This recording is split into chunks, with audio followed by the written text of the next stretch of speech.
செய்கர்மம் கைகூட்டும் செஞ்சொல் பெருவாக்கும் பீடும் பெருக்கும் உருவாக்கும் ஆதலால் வானூர் மாணிமுத்தனை காதலால் கூப்புவார்தம் கை. இன்றைய வீடியோவில் நம்ம பார்க்கக்கூடிய தலைப்பு அப்படிங்கிறது சனிப்பெயர்ச்சி.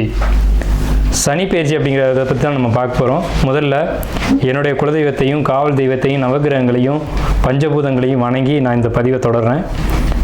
அதாவது சனிப்பெயர்ச்சி அப்படின்னு நம்ம பார்க்கும்போது சனி பகவான் சரியான தமிழ் வருடம் குரோதி வருடம் பங்குனி மாதம் 29ஆம் தேதி பங்குனி மாதம் 15ஆம் தேதி இரவு மணி 9:44க்கு, இதுவே ஆங்கில தேதி அப்படின்னு பார்த்தீங்கன்னா 2025 வருஷம் மார்ச் மாதம் 29, தமிழ் பங்குனி 15 தேதி.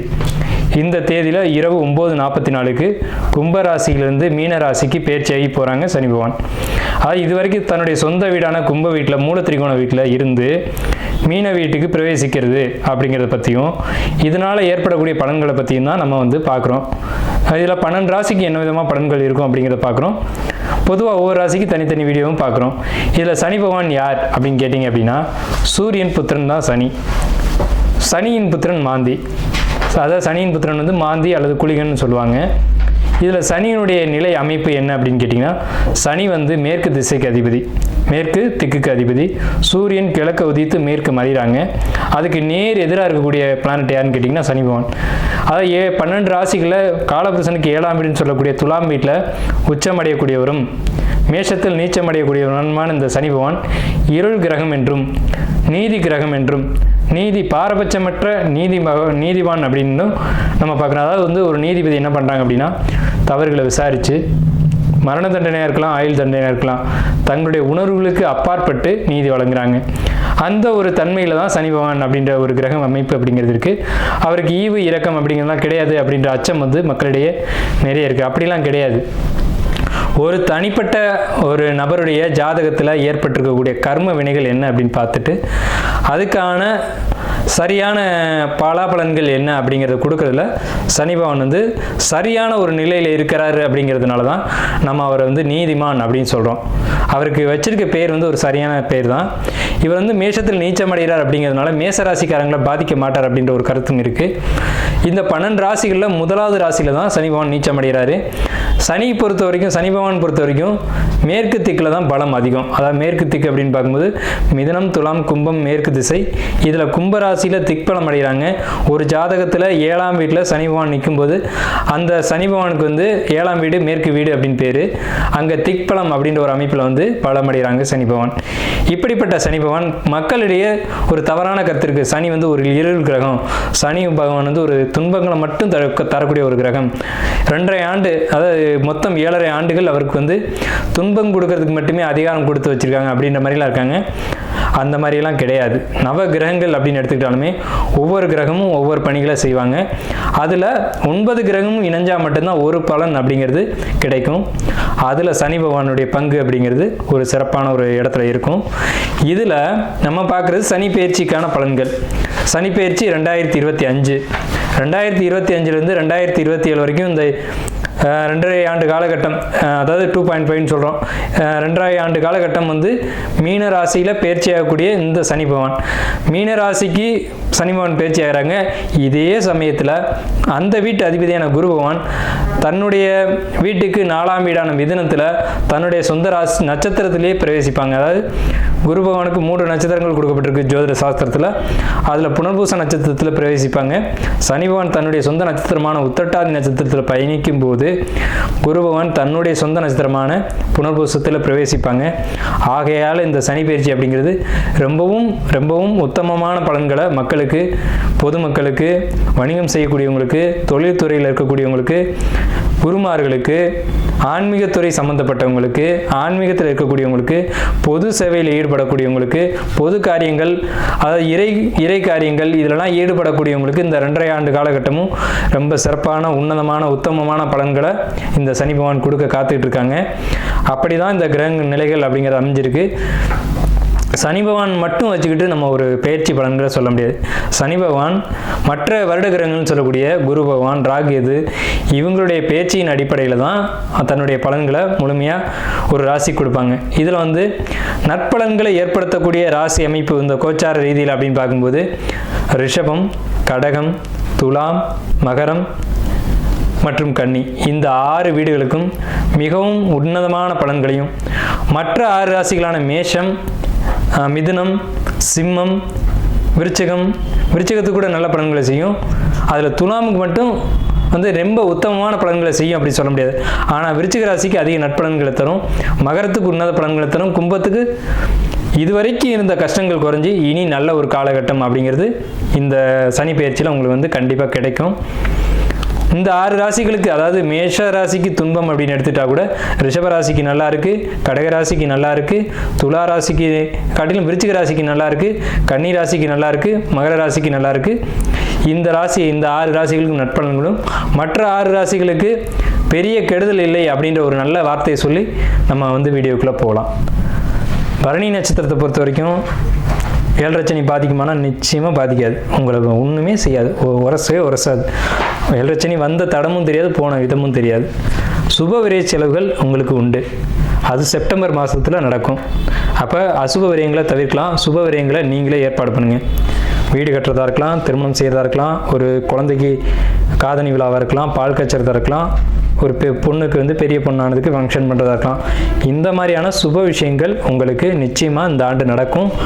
அசுபமான பலன்கள் இந்த பரணி நட்சத்திரத்துக்கு இந்த சனி பயிற்சியில் இருக்கானா நிச்சயம் இல்லை. ரொம்ப அற்புதமாக இருக்குது. அன்பான மேசராசி நேயர்களே, அதாவது மேஷம் அப்படின்னாலே காலபுருஷனுடைய முதலாவது வீடு. இந்த ராசிக்கு என்ன ஒரு அமைப்புன்னு கேட்டிங்கன்னா, மேஷம் எங்கெல்லாம் இருக்கோ அந்த வீட்டில் ஒரு ஜோசியர் கண்டிப்பாக இருப்பாங்க. மேஷம் அப்படின்னாலே ஜோதிடம், வேதம், ஞானம், இந்த மாதிரியான நற்குணங்களை உடைய ராசி, நற்குணங்களை உடைய குடும்பத்தில் தான் ஒரு மேஷம் பிறக்கும். மேஷம் அப்படிங்கிறது ஆடுங்க. ஆடு, இந்த ஆட்டை ஏன் முதலாவது கொடுத்தாங்க அப்படின்னா, எங்கேயுமே முந்தி கொண்டு போகக்கூடிய ஒரு தன்மை அப்படிங்கிறது ஆட்டுக்கு தான் இருக்கும். ஆடு அப்படின்ற ஒரு விலங்கு மேஷத்துக்கு கொடுத்துருக்காங்க. இது ஒரு நல்ல ஒரு மங்களமான ஒரு சின்னம். மங்களக்காரகன் தான் செவ்வாய், அவருடைய வீடு தான் மேஷ வீடு. இந்த மேசராசிக்காரங்களுக்கு வரக்கூடிய சனி பயிற்சி 2025 முதல் 2027 வரைக்கும் எப்படி இருக்குன்ற பலன்களை தெரிஞ்சுக்கணும்னு நீங்கள் ஆர்வத்தோடு இருக்கிறது நமக்கு தெரியுது. மேசராசிக்கு நல்ல பலன்கள் கொடுக்குமா அப்படின்ற ஒரு கேள்வியோடு தான் இந்த வீடியோக்குள்ளே நீங்கள் வந்திருப்பீங்க. தயவு செய்து இந்த வீடியோ முழுமையாக பாருங்கள். நிறைய பலன்களை தெளிவாக, விரிவாக, விளக்கமாக நம்ம கொடுத்துருக்கோம். முழுமையான வீடியோ பார்க்கும்போது உங்களுக்கு ஒரு நல்ல ஒரு கைடன்ஸ் அப்படிங்கிறது கண்டிப்பாக கிடைக்கும், ஒரு வழிகாட்டுதல் கிடைக்கும். மேஷம் அப்படின்னாலே ஒரு நல்ல ராசி, நற்குணங்கள் நிறைய உடைய ஒரு ராசி. மேஷம் அப்படின்னா ஒரு துடிப்பு, ஒரு வேகம், ஒரு நல்ல குணங்கள் நிறைஞ்சிருக்கும். எப்போவுமே கோபம் இருக்க இடத்துல தான் குணம் இருக்கும். மேசராசிக்காரங்க அதிகமாக கோவப்படுவாங்க. கோவப்பட்டாங்க அப்படின்னா என்ன அர்த்தம்னா, அங்கே உண்மையும் பாசமும் அன்பும் இருக்குது அப்படின்னு அர்த்தம். தாய் அடிக்கிறதுக்காக தாய் கெட்டவன்னு சொல்லிட முடியாது. தன்னுடைய குழந்தை ஒரு நல்ல வழியில் போகணும் அப்படிங்கிறதுக்காக அவள் அடிப்பா. அந்த ஒரு குணம் அப்படிங்கிறது மேசராசிக்கு உண்டு. மேஷம் எதுலேயும் பதட்டப்படும், எதுலேயும் வேகப்படும், ஆனால் விவேகத்தோடு தான் செயல்படும். ஒரு ஆடு ஒரு மலை உச்சியில் ஏறிடும், இறங்க தெரியாமல் தடுமாறிட்டு இருக்கும். அது போன்ற குணமுடையவங்க தான் அந்த மேசராசிக்காரங்க. வந்த வழி திருப்பி போக தெரியாது. ஒரு முதலீடுகள் போடுறதா இருக்கட்டும், ஒரு தொழில் ஆரம்பிக்கிறதா இருக்கட்டும், வேகமாக ஆரம்பிச்சுட்டு அது எப்படி முடிக்கிறதுன்னு தெரியாமல் சுற்றிட்டு இருப்பாங்க. இதுக்கு என்ன அப்படின்னு கேட்டிங்கன்னா, ஒரு ஜோதிடர் அணுகி அந்த ஜோதிடருடைய வழிகாட்டுதலின் பேரில் நீங்கள் நடந்தீங்க அப்படின்னா ரொம்ப ரொம்ப பெரிய வளர்ச்சியும், ரொம்ப ஒரு நல்ல எதிர்காலத்தில் ஒரு பெரிய ஒரு இடத்துக்கும், பல பேருக்கு ஒரு முன்னுதாரணமாகவும் பல பேருக்கு நன்மைகள் செய்யக்கூடிய இடத்துல தான் மேசராசிக்காரங்க வருவாங்க. அதுக்கு தேவையான ஒரே ஒரு விஷயம் என்னன்னு கேட்டிங்கன்னா, ஜோதிடருடைய வழிகாட்டுதல். மேஷம் பிறருக்கு செய்யணும், பிறருக்காக பிறந்த பிறப்பு தான் மேஷம். அதாவது பொதுமக்களுக்கு ஒரு தலைவனாக இருக்கக்கூடிய ஒரு அமைப்பு யாருக்கு கிடைக்கும் அப்படின்னு கேட்டிங்கன்னா மேசராசி கிடைக்கும். மேசம் முதலாவது ராசியாக இருக்குது அப்படிங்கிறதுனாலே இவர்கள் தலைமை தாங்கக்கூடிய இடத்துக்கு வருவாங்க, முதன்மையானவர்களாக வருவாங்க. 40 வயசுக்கு மேலே பொதுமக்களுக்காகவே வாழ வேண்டிய ஒரு அமைப்பு யாருக்கு வரும்னு கேட்டிங்கன்னா மேஷத்துக்கு தான் வரும். அப்போ இது சமுதாயத்துக்கான மனிதர்கள் யாருன்னு கேட்டிங்கன்னா மேஷம்தான். தங்களுடைய குடும்பத்தையும் பார்த்துக்கணும், சமுதாயத்தையும் பார்க்கணும். சமுதாயத்தில் ஏற்படக்கூடிய நல்லது கெட்டதுக்கும் போய்க்கணும், தன்னுடைய குடும்பத்தையும் அனுசரித்து கொண்டு போகணும் அப்படின்ற ஒரு அமைப்பு எந்த ராசிக்கு உண்டு அப்படின்னு கேட்டிங்கன்னா மேசராசிக்கு தான் உண்டு. ஸோ அப்பேற்பட்ட உன்னதமான உத்தமமான ராசி மேசராசி அன்பர்களே, உங்களுக்கு சனி பயிற்சி நன்மை செய்யுமா அப்படின்ற ஒரு கேள்வியோடு நீங்கள் இந்த வீடியோக்குள்ளே வந்திருப்பீங்க. நிச்சயமாக சொல்கிறேன், உறுதியாக சொல்கிறேன், உங்களுக்கு சனி பயிற்சி நன்மையை தான் செய்யும். ஏன் அப்படி சொல்கிறோம் அப்படின்னம்னா, மேசராசிக்கு 2ஆம் வீட்டில் குரு, 6ஆம் வீட்டுக்கு கேது, 5ஆம் வீட்டுக்கு பயிற்சி ஆகிறாங்க. மே 14ஆம் தேதி அன்னைக்கு குரு பயிற்சி உங்களுக்கு ரிஷபத்துலேருந்து மிதுனம் அணைக்கும். மே 18ஆம் தேதி அன்னைக்கு கேது கன்னி மனையிலேருந்து சிம்மத்துக்கும் பயிற்சி ஆகிறாங்க. அதே காலகட்டத்தில் உங்களுக்கு பாதகஸ்தானம் சொல்லக்கூடிய கும்பராசியில் ராகு பகவான் பயிற்சியாகி மீனத்திலேருந்து பயிற்சியாகி சனி பகவான் கும்பத்திலேருந்து மீனத்துக்கு போவாங்க, மீனத்தில் இருக்க ராகு பகவான் கும்பத்துக்கு வருவாங்க.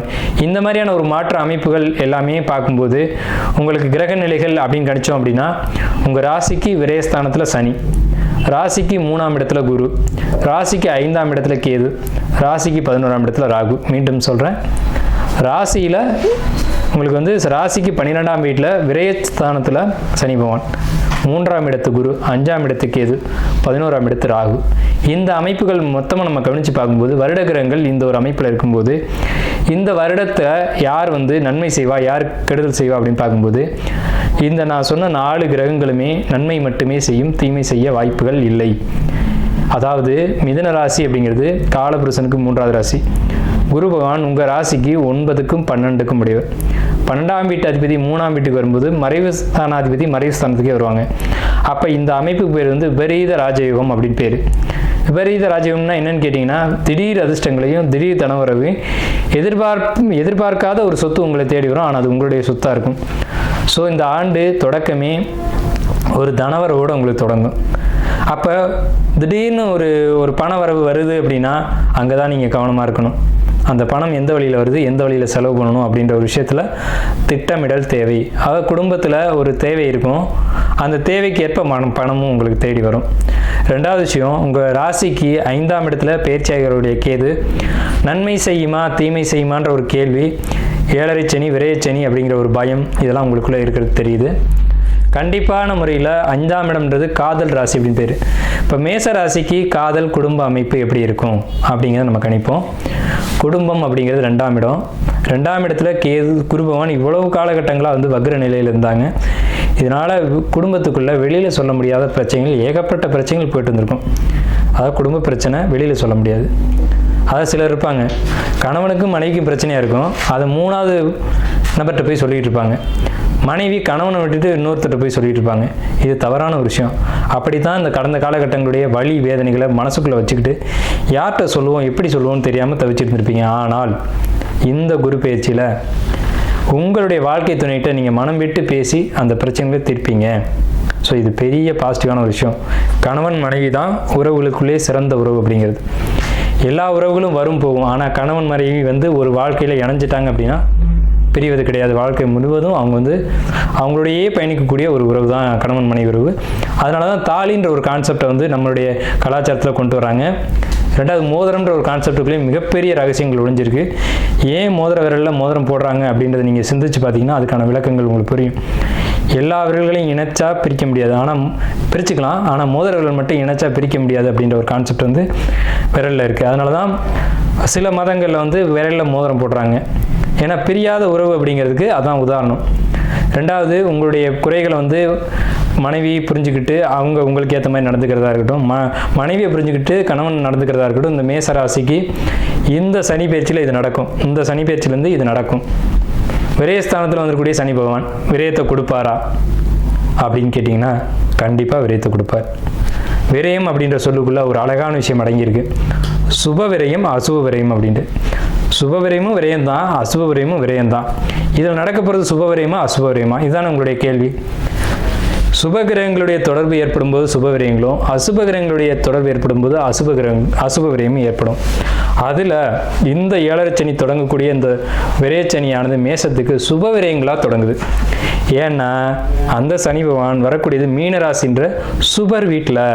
நல்லா புரிஞ்சுக்கணும், அந்த 7.5 சனி தொடங்கக்கூடிய மீனராசியானது மேசத்துக்கு மீனம்ன்றது சுபர் வீட்டில்.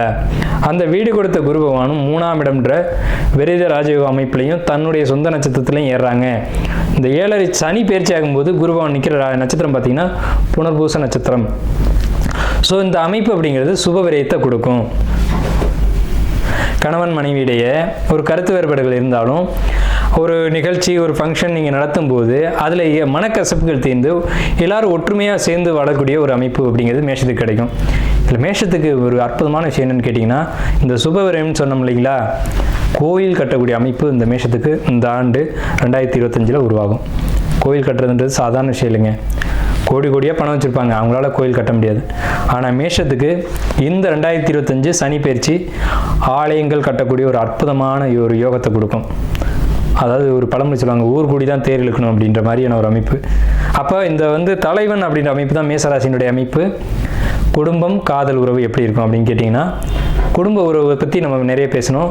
இது நாள் வரைக்கும் இருந்த கருத்து வேறுபாடுகள் இந்த சமயத்தில் நிவர்த்தியாகி கணவன் மனைவிக்குள்ள ஒரு ஒற்றுமை கொடுக்குது. காரணம், உங்களுக்கு 3ஆம் வீட்டில் மிதுன ராசியில் குரு தன்னுடைய சொந்த நட்சத்திரத்தில் இருக்கிறது தான் காரணம். மனம் விட்டு பேசுவீங்க, கருத்து வேறுபாடுகள் நிவர்த்தி ஆகும் அப்படிங்கிற ஒரு கான்செப்ட். ரெண்டாவது, காதல் விஷயத்தை பொறுத்த வரைக்கும் இந்த இடம் தான் ரொம்ப முக்கியமான இடம். இதை தான் நிறைய பேர் எதிர்பார்த்து காத்துட்ருப்பீங்க. காதல் கசக்கு தையா அப்படின்ற ஒரு பாடல் கூட இருக்கும். காதல் எப்படி இருக்கும்? சிம்ம வீட்டுக்கு கேது வர்றாங்க. காதல் நல்ல காதலா கெட்ட காதலா அப்படின்ற ஒரு விஷயம் உங்களுக்கு தெளிவடையும். சிம்மம்ன்றது மேஷத்துக்கு 5ஆம் வீடு, அதுதான் காதலை சொல்லக்கூடிய இடம். அங்கே கேது பகவான் வரும்போது மறைஞ்சிருந்த விஷயத்தெல்லாம் வெளிப்படுத்திடுவார்.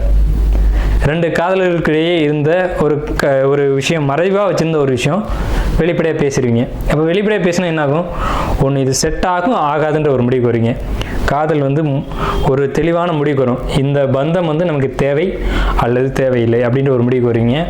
நல்ல உறவாக இருந்தால் எடுத்துக்க போகிறீங்க, ஆகாதுன்னு தெரிஞ்சால் விலக போகிறீங்க. அது இதுக்கு முன்னாடி உங்களுக்கு காதலில் சில கசப்புகள் மேசராசிக்கு கடந்த காலகட்டங்களில் வந்தது உண்மைதான், இல்லைன்னு மறுக்க முடியாது. உங்களுடைய ஜாதக அடிப்படையில் அதாவது லவ்வில் ஒரு தெளிவான ஒரு அக்செப்டன்ஸ் கிடைக்காமையோ அல்லது உங்கள்கிட்ட ஒரு உண்மை இல்லாத தன்மையில் அவங்க நடந்துட்டு இருப்பாங்க. அந்த ஸ்பவுஸ் அப்படின்றவங்க அதில் ஒரு உண்மைத்தன்மை, அவங்களுக்கு உங்களை பற்றின ஒரு உண்மைத்தன்மை தெரிஞ்சு, இதில் மேசம்னாவே உண்மையை நடக்கக்கூடியவங்க, நேர்மையை நடக்கக்கூடியவங்க. அதனால் அடிக்கடி கோவம் வரும். அதனால் மேஷத்திட்ட யாருமே அட்டாச் ஆக முடியாது. அப்படி அட்டாச் ஆகுறாங்க அப்படின்னா அவங்க நீண்ட காலம் உங்கள் கூட பயணிப்பாங்கன்னு அர்த்தம். செவ்வாய் கோப கிரகம், வேக கிரகம். பட்டுன்னு கோவப்பட்டு பட்டுன்னு வார்த்தைகளை விட்டுரும். அது யார் உங்கள் கூட நீண்ட நாள் பயணிக்க முடியும் அப்படின்னு கேட்டிங்கன்னா, உங்களை பற்றி முழுமையாக தெரிந்தவர்கள், உங்களுடைய குணம், உங்களுடைய அந்த எண்ணங்கள், சிந்தனைகள் தெரிஞ்சவங்க மட்டும்தான் காலம் முழுக்க பயணிக்கக்கூடியவங்க. அப்போ சிம்ம மனையில் கேது வரும்போது தேவையில்லாத காதலாக இருந்தால் முறிச்சு விட்டுடும். அது சரியான காதலாக இருந்தால் அவங்க கடைசி வரைக்கும் உங்கள் கூட வருவாங்க. அதாவது உங்களுடைய காதலுக்காக நீங்கள் காத்துக்கிட்டு இருந்தீங்க, உங்கள் காதலை வெளிப்படுத்திட்டு காத்துட்டு இருக்கக்கூடிய காதலர்களுக்கு ஒரு அக்செப்டன்ஸ் கிடைக்கும் அப்படின்னு தான் நம்ம இங்கே சொல்கிறோம். இந்த காதல் வலிமை அடையுமா அல்லது இந்த காதல் முறியுமா அப்படின்ற ஒரு காலகட்டம் தெளிவான முடிவுக்கு வரக்கூடிய காலகட்டம் உண்மையான காதலர்களுக்கு சிறப்பான ஒரு ஆண்டாக இந்த சனி பயிற்சி அமையுது 2025. 2025 உங்களுக்கு கும்பத்தில் வரக்கூடிய ராகு பகவான் கம்யூனிகேஷன், அதாவது கம்யூனிகேஷன் அப்படின்னா என்னங்க, அதாவது ஒரு ஐடி ஃபீல்டில் இருக்கவங்க, இந்த ஜாப்பில் இருக்கக்கூடியவங்களுக்கெல்லாம் தொழில், வேலை, உத்தியோகம் அப்படின்னு பார்க்கும்போது ரொம்ப ஒரு சிறப்பான ஒரு அமைப்பு. ஏன்னா கும்பராசி தான் தகவல் தொழில்நுட்ப ராசின்னு பேர். இங்கே இருக்க தகவலை வெளியில் சொல்கிறதுக்கும் வெளியில் இருக்க தகவலை இங்கே கொண்டு வரதுக்கும் கும்பராசி தான் தொடர்புகளை ஏற்படுத்தும். கோயில் கோபுர கலசம் பேர் கும்பத்துக்கு. அப்போ இந்த இடத்துக்கு ராகு வரும்போது வெளிநாட்டு தொடர்புகள், வெளிநாட்டுக்கு போகணும்னு காத்துட்டு இருக்கக்கூடியவங்களுக்கு வெளிநாட்டு தொடர்புகள் கிடைக்கும். அதே சமயத்தில் உங்களுக்கு 9ஆம் இடத்த திசை நடக்கிறவங்களோ 12ஆம் இடத்த திசை நடக்கிறவங்களுக்கோ வெளிநாடு போகக்கூடிய மேசராசி நண்பர்களுக்கு கண்டிப்பாக நீங்கள் காத்துக்கிட்டு இருந்த வாய்ப்பு, தொழில், உத்தியோகம், உயர்வு அப்படிங்கிறதெல்லாம் நிச்சயமாக கிடைக்கும். அதில் எந்த விதமான மாற்று கருத்துக்கும் இடமில்லை. அதே நேரத்தில் உங்களுக்கு கம்யூனிகேஷன் ப்ராப்ளம், நீங்கள் சொல்கிறது ஒன்று சொல்லுவீங்க, அடுத்து அது சம்மந்தப்பட்ட நபர்கிட்ட வேறு மாதிரியாக போகும். அந்த மாதிரியான பிரச்சனைகள் இனி இருக்காது. இனிமேல் நீங்கள் என்ன கம்யூனிகேட் பண்ணணும்னு நினைக்கிறீங்களோ அந்த சரியான ஒரு வெளிப்படுத்தல் உங்களுக்கு இருக்கும். சரியாக அது இடைப்பட்ட நபர்கள் திரித்தல் அப்படிங்கிறதுலாம் இனி மேசராசிக்கு இருக்காது.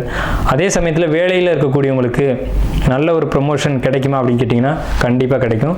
இன்க்ரிமெண்ட் கிடைக்குமானா கண்டிப்பாக கிடைக்கும். இதே சமயத்தில் பெண்களால் மேசராசிக்காரங்களுக்கு துன்பம் ஏற்படக்கூடிய காலகட்டம் தான் இந்த சனி பயிற்சி காலகட்டம். ஆண்களாக இருக்கும் பட்சத்தில் நீங்கள் பெண்கள் விஷயங்களில் ரொம்ப எச்சரிக்கையாக இருக்கணும். நீங்கள் வேலை செய்யக்கூடிய இடத்துல, உத்தியோகம் பண்ணக்கூடிய இடத்துல ஒரு லேடிஸ் இருக்காங்க அப்படின்னா அவங்ககிட்ட ரொம்ப கண்ணியமாக நடந்துக்கணும். எப்போவுமே மேஷம் ரொம்ப கண்ணியமாக நடந்துக்கூடிய ஒரு அமைப்பு உள்ளவங்க தான். அதே சமயத்தில் அவங்களுடைய போக்கு என்ன, அவங்க எப்படி நடந்துக்கிறாங்க, அவங்க நம்மளை வெறுக்கிறாங்களா இல்லை நம்ம இருக்கிறது அவங்களுக்கு ஏதாவது இடையூறாக இருக்கா அப்படின்றத பார்த்து அதுக்கேற்ற மாதிரி நீங்கள் உங்களுடைய வேலைகளை செஞ்சுட்டு வரணும். அவங்க உங்களுக்கு நீங்கள் உங்களை அவங்க ஒரு போட்டியாக கூட நினைக்கலாம். இவர் இருக்கிறது நமக்கு தொந்தரவாக இருக்கே, நமக்கு கிடைக்க வேண்டிய இன்க்ரிமெண்ட்டோ ப்ரொமோஷனோ அவருக்கு கிடைக்குதே, அவர் இருக்கிறது நமக்கு தொந்தரவாக இருக்கே அப்படின்னு சொல்லிட்டு உங்கள்கிட்ட சில தேவையில்லாத இடைஞ்சல்களை கொடுக்கக்கூடிய ஒரு காலகட்டம் தான் இந்த காலகட்டம். அதுக்கு என்ன பரிகாரம் அப்படின்னு கேட்டிங்கன்னா பொறுமை, கவனம், உங்களுடைய வேலையை நீங்கள் பார்க்குறது. அடுத்தவங்க வேலையை நீங்கள் செய்யாதீங்க. அடுத்தவங்களுடைய விஷயங்களை நீங்கள் தலையிடாதீங்க. அடுத்தவங்களை பற்றி நீங்கள் கமெண்ட் அடிக்காதீங்க. மேசராசிக்கு நான் கொடுக்கக்கூடிய பரிகாரம் அப்படின்னு கேட்டிங்கன்னா, நீங்கள் உண்டு, உங்கள் வேலை உண்டு, உங்களுடைய பணி உண்டு, அதோடு போயிட்டே இருக்கணும். அடுத்தவங்க வேலையில் தலையிடுறதோ, அடுத்தவங்களை பற்றி பேசுகிறதோ, பொறுமை இல்லாமல் ஒரு இடத்த விட்டு வெளியில் வர்றதோ இருக்கக்கூடாது இந்த காலகட்டங்களில். பொறுமை சனியினுடைய அமைப்பு. சனி காத்திருக்கக்கூடியவர். ராகு பகவானும் சனியினுடைய காரத்துவம் என்னன்னு கேட்டிங்கன்னா, காத்திருத்தல், காலம் வரும் வரை காத்திருத்தல் சனியினுடைய காரத்துவம். அதை கையில் பிடிச்சிக்கிட்டீங்க அப்படின்னா உங்களுக்கு தேவையான வளர்ச்சியை சனி பகவான் கொடுத்துருவார்.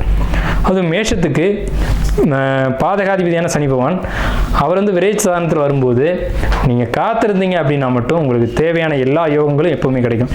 ஆனால் மேஷம் காத்திருக்காத ராசி, இதுதான் உண்மை. இருந்தாலும் என்னுடைய பணி அப்படிங்கிறது, நீங்கள் இந்த காலகட்டத்தில் காத்திருந்தால் நன்மை வரும்னு சொல்லக்கூடியது என்னுடைய வேலை. அதை நான் கரெக்டாக செய்கிறேன்.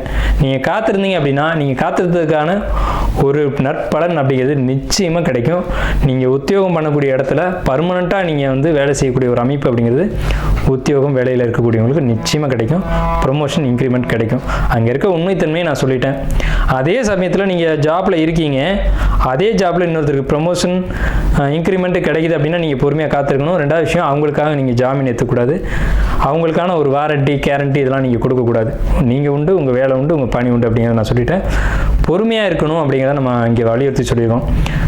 அதே நேரத்தில் திருமண வாழ்க்கையை பொறுத்த வரைக்கும், திருமணம் அப்படிங்கிறது 1000 காலத்து பயிருங்க. குருபகவான் உங்களுக்கு 3ஆம் இடத்துல வந்திருக்காங்க. கண்டிப்பாக நல்ல வரன் அமையுங்க. ஏன்னா 3ஆம் இடத்துல இருக்க குருபகவான் உங்கள் ராசிக்கு 7ஆம் இடத்தை பார்ப்பார். அது அந்த 3ஆம் வீட்டிலேருந்து 5ஆம் வீடு அமையும். லவ் மேரேஜுக்கான சக்ஸஸ்ஃபுல்லான காலகட்டம் இந்த மேச ராசிக்கு.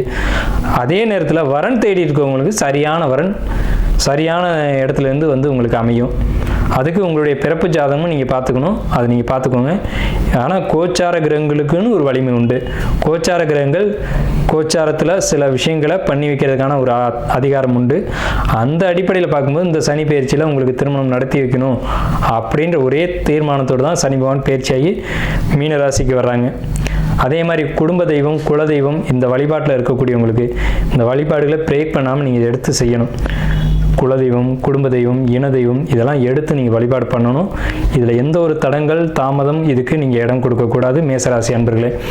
ஏன் அப்படி சொல்கிறோம், உங்களை அழுத்தி சொல்கிறோம்னா, மேசராசிக்கு தான் அந்த தன்மை வரும், மேசராசிக்கு தான் அந்த பொறுப்பு வரும். நீங்கள் தான் எடுத்து நீங்கள் தான் செய்யணுன்ற ஒரு இடம் வரும். அந்த விரைச்சனியாக வரும்போது பலரும் பலதை பேசுவாங்க, அதெல்லாம் காதில் வச்சுக்கூடாது. காதில் வச்சுக்கிட்டீங்க அப்படின்னா பொறுமை இழந்துடுவீங்க. ஏன்னா நீங்கள் பொறுமை இல்லாத ராசிக்காரங்க. பொறுமை இழந்தோம்னு சொன்னால் அந்த காரியத்தை வெற்றிகரமாக செய்ய முடியாது. எப்போவுமே ஒரு தலைமையில் இருக்கிறவங்களுக்கு பொறுமைன்றது ரொம்ப அதிகமாக தேவை. அந்த பொறுமையோட அந்த வழிபாடுகளை எடுத்து செய்யுங்க. கோயில் கட்டக்கூடிய பாக்கியமே உங்களுக்கு உண்டுன்னு நான் சொல்கிறேன். கோயில் கட்டுவீங்க, ஆலய பணிகளை செய்வீங்க. அதே நேரத்தில் உங்களுடைய குலதெய்வம், இன தெய்வம், குடும்ப தெய்வம், இந்த தெய்வங்களுடைய வழிபாடு இந்த டைமில் உங்களுக்கு சனி பகவான் மீனராசிக்கு பயிற்சி ஆகும்போது தான் அது நடக்கும். ஏன்னா குரு அப்படிங்கிறது இறைவன் அர்த்தம். அப்போ இறை வழிபாட்டுக்கான இடத்துக்கு சனி பகவான் வராங்க. அந்த இடத்துக்கு வரும்போது வெளிநாட்டு பயணங்களையும் வெளியூர் பயணங்களையும் உங்களுக்கு அதிகமாக மேசராசிக்கு கொடுக்கும். அதன் மூலமாக யோகங்களையும் யோக பாக்கியங்களையும் கொடுக்கும். அதையும் நீங்கள் கரெக்டாக செய்யணும். அதே நேரத்தில் இந்த வழிபாடுகளையும் கரெக்டாக செய்யணும். பொறுமை ரொம்ப ரொம்ப ரொம்ப அவசியம் இந்த 7.5 நாட்டு சனி காலகட்டங்களில். திருமண வாழ்க்கை நம்ம சொல்லியாச்சு. மாணவர்களை பொறுத்த வரைக்கும், படிக்கக்கூடிய மாணவர்கள், இப்போ 10th படிக்கிறீங்க, 12th படிக்கிறீங்க, நீட் எக்ஸாம் படிக்கிறீங்க, அல்லது ஒரு மருத்துவராக படிக்கிறீங்க அப்படின்னா ரொம்ப ரொம்ப ரொம்ப பொறுமை தேவை. நீங்கள் படிக்க போன இடத்துல படிப்பை மட்டும்தான் பார்க்கணும். அதை விட்டுட்டு படிப்பை தவிர்த்து மற்ற விஷயங்களை கவனம் செலுத்தக்கூடாது. உங்கள் வேலை என்ன, படிக்க தானே போயிருக்கீங்க, படிப்பை மட்டும் கவனம் செலுத்துங்க. அதே நேரத்தில் பார்ட் டைமாக படிக்கிறவங்களுக்கு ரொம்ப அற்புதமான காலகட்டம். பொறுமையும் நிதானமும் தேவை. புரிஞ்சு படிங்க. ஏன்னா உங்களுக்கு குருபகவான் 3ஆம் இடம் தான் மனசு, ஆள் மனசு அப்படிங்கிறது குருபகவான். ஸோ அதனால் படிப்புக்கு நல்லாயிருக்கும். ஆனாலும் உங்களுடைய மனதில் தேவையற்ற எண்ணங்கள், தேவையற்ற சிந்தனைகள், மன அழுத்தங்கள், குழப்பங்கள், கவலைகள் இதெல்லாம் ஊடுருவும். சரிங்களா? அதாவது நான் வெளிப்படையாகவே சொல்கிறேன். நீங்கள் படிக்க போகிறீங்க, இப்போ 12th 10th அப்படிங்கிறது டீனேஜ் காலகட்டம்னு பேர். இந்த டீனேஜில் என்ன உணர்வுகள் மாணவர்களுக்கு வரும்ன்றது எல்லாருக்கும் தெரிஞ்ச விஷயந்தான். ஸோ அங்கே தான் தடுமாற்றம் வரும். படிக்க போனால் படிக்கிற வேலையை மட்டும் பார்க்கணும். அதை விட்டுட்டு லவ் பண்ணுறேன், க்ரஷ் இருக்குது, இந்த வெங்காயம்லாம் உங்களுக்கு தேவையில்லை. சரிங்களா? படிக்க போன இடத்துல படிப்பை தான் பார்க்கணும். அதாவது நம்மளை வந்து தாய் தகப்பன் வந்து இரு கண்களாக பாவிச்சு கண்ணை காட்டிலும் ரொம்ப ஒரு தன்னுடைய வாழ்க்கையை அர்ப்பணித்து உங்களை வந்து படிக்க வைக்கிறாங்க. அதனுடைய தன்மை உங்களுக்கு புரியணும். தாய் தகப்பனை நீங்கள் ஒரு நிமிஷம் நினச்சி பார்க்கணும். வருவாங்க போவாங்க, வாழ்க்கையில் எல்லாமே இருக்கும், உணர்வுகள் எல்லாருக்குமே இருக்குது, இல்லாமல் இல்லை. ஆனால் படிக்கிற காலகட்டங்களும் முடிக்கிறது திரும்பி வராது. இதுவே 60 வயதிலும் காதல் உண்டுன்னு பாடல் உண்டு, சரிங்களா? 60 காதல் வரும்னு சிவாஜி கணேசனே பாடியிருக்காரு. அது பொறுமையாக பார்த்துக்கலாம். ஆனால் படிப்புன்றது போனால் திரும்ப வராது, சரிங்களா? படிப்பில் மட்டும் கவனம் தேவை. ஆனால் படிப்பை தவிர எல்லா கவனமும் உங்களுக்கு இந்த காலகட்டத்தில் வரும். மன அழுத்தம் வரும், குழப்பம் வரும், கவலை வரும். ஆனால் இது தேவையான, இது தேவையில்லாத ஒரு வெங்காயம், சரிங்களா? இந்த அழுத்தம் வந்து மன அழுத்தம் வந்து தேவையான யோசிச்சு பாருங்க ஒரு நிமிஷம். அது தேவையற்ற ஒரு விஷயமா இருக்கும். அது தூக்கி போட்டீங்க அப்படின்னா உங்களுக்கு படிப்பு ரொம்ப சிறப்பாக இருக்கும். ஏன்னா நம்ம வந்து என்னதான் ஒரு 7.5 சனி நடக்குது, அஷ்டமச்சனி நடக்குது, அர்த்தாஷ்டமச்சனி நடக்குது, கண்டகச்சனி நடக்குது, எது நடந்தாலும் சரிங்க, நமக்கு தேவை படிப்பு. இந்த காலகட்டத்தில் படித்து ஒரு நல்ல மார்க் மதிப்பெண் எடுத்தால் மட்டும்தான் நம்மளுடைய தாய் தகப்பனை வந்து இந்த உலகத்தில் நம்ம அறிமுகப்படுத்த முடியும். அவங்க தன்னுடைய வாழ்க்கையை அர்ப்பணித்து உங்களை படிக்க வைக்கிறாங்க. அவங்களுக்கான ஒரு மதிப்பு, மரியாதை, அங்கீகாரன்றது நீங்கள் ஏற்படுத்தி கொடுக்கணும். பொதுவாகவே நமக்கு ஒரு பரிகாரம் உண்டு. என்னன்னு கேட்டிங்கன்னா, முதல்ல எந்த ராசி எந்த லக்னமாக இருந்தாலும் சரி கணபதியை வழிபாடு செய்யணும். தாய் தகப்பனை மதித்து வழிபாடு பண்ணணும். வழிபாடு பண்ணணும்னா அவங்களுக்கு பூஜை கற்பூரம்லாம் காட்டணும் அவசியம் இல்லை. அவங்க மனசு வருத்தப்படாமல் நடந்துக்கணும். இதுதான் பரிகாரம், சரிங்களா? உங்களுடைய எல்லா பிரச்சனைகளும் தீர்க்கக்கூடிய என்னதுன்னா தாய் தகப்பன் தான். அதாவது கல்யாணமே நடக்கலைன்னு சொல்கிறீங்க, குழந்தையே இல்லைன்னு சொல்கிறீங்க. மேசராசி மேச லக்னம் மட்டும் இல்லை, எல்லாருக்கும். ஆனால் இதுக்கு மேஷத்துக்கு மட்டும் தான் ரொம்ப அக்யூரேட்டாக பிடிக்கும், நங்குற மாதிரி பாயும். என்னன்னு கேட்டிங்கன்னா, உங்களுடைய தாய் தகப்பனை ஒன்றா நிற்க வச்சு அவங்க காலில் விழுந்து ஒரு ஆசீர்வாதம் வாங்கிட்டு அவங்களுக்கு பாத பூஜை மட்டும் செஞ்சு விடுங்க. கல்யாணம் இல்லையா, நிச்சயமாக கல்யாணம் நடக்கும். அவன் ஜாதகத்தில் சுக்கிரன் நீச்சம், சுக்கிரனே இல்லைன்னு சொன்னாலும் சரி திருமணம் நடக்கும். அதே நேரத்தில் குழந்தையே இல்லை, குழந்தைக்கான வாய்ப்பே இல்லைன்னு சொன்னாலும் கண்டிப்பாக குழந்தை கிடைக்கும், சரிங்களா?